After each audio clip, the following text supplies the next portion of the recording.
रात को किला जफरगढ़ गांव में एक कृष्ण नामक व्यक्ति का मर्डर हुआ था। जो केस की गंभीरता को देखते हुए माननीय एसपी साहब ने इसमें एक SIT गठित की थी। SIT ने कठिन प्रयास करते हुए कल घटना में आरोपी को किला जफरगढ़ गांव से ही गिरफ्तार किया है। ये क्यों मर्डर किया गया था और अभी तक इनका आपसी लेन देन, पैसे का लेन देन का मामला सामने आया है। बाकी जांच जारी है। आरोपी कौन है, क्या बैकग्राउंड है? आरोपी इसका साथी ही है, गांव किला जफरगढ़ से ही है, वीरेंद्र एलियस मिट्ठू। वीरेंद्र एलियस मिट्ठू, दोनों साथी हैं। तो कोई मोटिव, कुछ प्राइमा फेसी? अभी तक ये बात सामने आई है कि इनका पैसे का कोई लेन देन था 2 लाख रुपए का, जिस चीज़ को लेकर इनमें आपसी तनाव मनमुटाव था। ये आरोपी मिट्ठू ने जो है ना लेने थे इनसे पैसे, और कृष्ण जो पैसे दे नहीं रहा था, इस वजह से।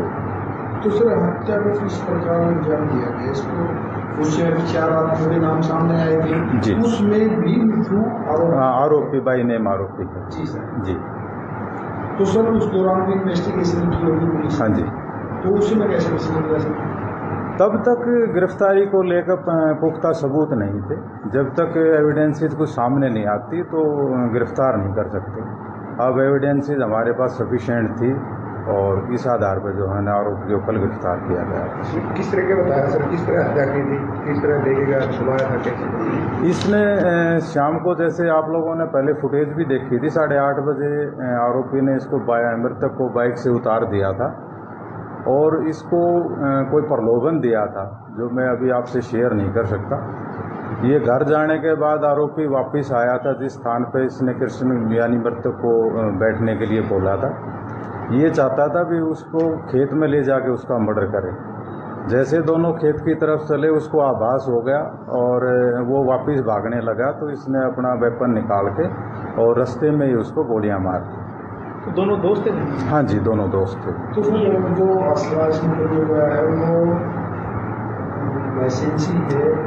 नहीं, वो इलीगल है जी, लाइसेंसी नहीं है। कितने दिन के रिमांड पर लिया जी इसको? अब इसको 3 दिन के रिमांड पर लिया है। सर वो किसी की संदिग्धता भी नहीं? अभी तक तो अकेले की है, बाकी अभी पूछताछ पे पता चलेगा। कुछ बरामदगी हुई जी? बरामदगी अभी करने के लिए रिमांड लिया है। इसमें मृतक का मोबाइल फ़ोन, उसका SIM कार्ड और वेपन, ये चीज़ें इससे बरामद करनी है। क्या काम करता है आरोपी? आरोपी CSC सेंटर है इसका गांव में। कौन सा काम करता है? किला जफरगढ़ गांव में। क्रिमिनल एक्टिविटी तो है, लेकिन पर्चा दर्ज नहीं इसके खिलाफ, कोई अभियोग अंकित तो नहीं है। इसमें मोबाइल और सीम हथियार, सिर्फ 3 चीज बरामदगी करनी है। हाँ जी। और कौन कौन इसमें शामिल है या नहीं? हाँ, इस बारे में भी जो है गहराई से जांच करनी है। DSP साहब, आपने कहा कि साक्ष्य मिले हैं आपको जी, जबकि बरामदगी आपकी असले की बरामदगी पेंडिंग है जी। तो ऐसे क्या साक्ष्य है जो प्रूव करते हैं? वो मैं आपको वो अभी शेयर नहीं कर सकता उन चीज़ों को, क्योंकि वो इन्वेस्टिगेशन का पार्ट है। मृतक क्या करता है, उसका क्या बैकग्राउंड है? मृतक यहीं जो दुलाना तहसील है उसमें पटवारी के पास बैठता था। काम करता था या सीखता था या कुछ? नहीं, काम ही करता था, एज ए हेल्पर काम करता था पटवारी के पास जी। ये कुछ पढ़ा लिखा कितना कुछ जो आरोपी है? आरोपी जी +2 पास।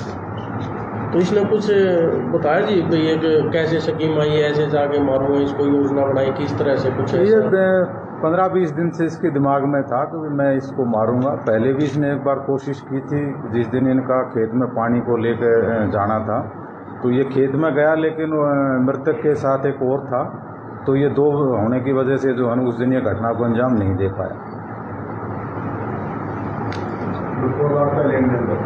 हाँ, अभी तक तो यही बात सामने आई है। तो आरोपी ने कबूल कर लिया उस जुर्म को? जी। जी